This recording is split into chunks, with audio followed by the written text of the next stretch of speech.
Mon père était un soldat américain.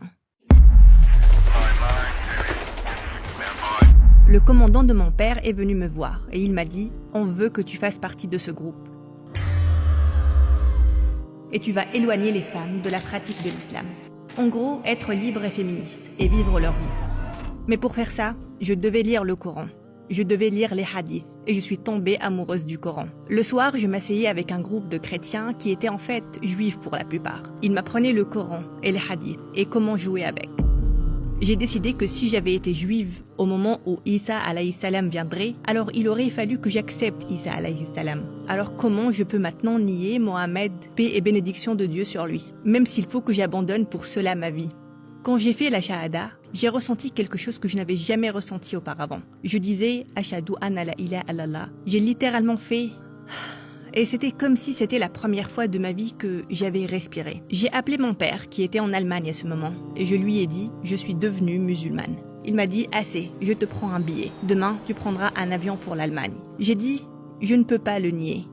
Et il a dit « Si tu ne prends pas ce billet, alors je n'ai plus de fille. Tu es morte pour moi ». Il m'a acheté une Ferrari. Il m'a dit « Elle est à toi si tu enlèves ton hijab ».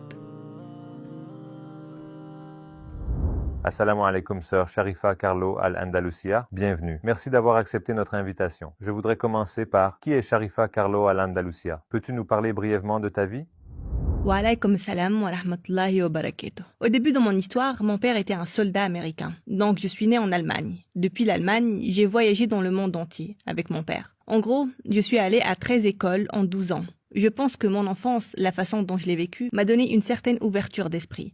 M'a ouvert à de nouvelles cultures. Après ça, je suis allée à l'université et c'est avant d'aller à l'université que mon chemin vers l'islam a commencé. J'ai commencé dans les relations internationales. Puis j'ai arrêté parce que je suis devenue musulmane. Je suis devenue musulmane à l'âge de 21 ans. Ensuite, j'ai obtenu un diplôme d'anglais. J'ai fait une autre licence en sciences. J'ai fait un master en composition et rhétorique. Et mon doctorat porte sur l'intelligence artificielle et les aspects linguistiques. J'ai aussi fait une ijaza et des études islamiques pour pouvoir enseigner l'islam. Et c'est en gros entre travailler à l'université et la dawa.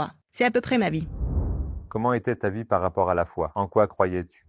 J'ai été élevée en tant que catholique. Mon père est un baptiste du Sud. Ma mère était catholique. Donc, pour qu'il puisse se marier, il a dû accepter de nous élever comme des catholiques. Donc, j'ai grandi en étant catholique. Au fil des années, j'ai regardé d'autres différents types de christianisme. Mais essentiellement, j'étais chrétienne. Je croyais que Jésus était Dieu et le Fils de Dieu. Et que si on ne l'accepte pas et que si on ne l'adore pas, on ira en enfer. Donc ça, c'était ma croyance. On était assez religieux et ma famille était très conservatrice. Le concept de Dieu a toujours résonné en moi. À un moment donné, j'ai commencé à me poser des questions et je suis même allée voir un prêtre chrétien. Un prêtre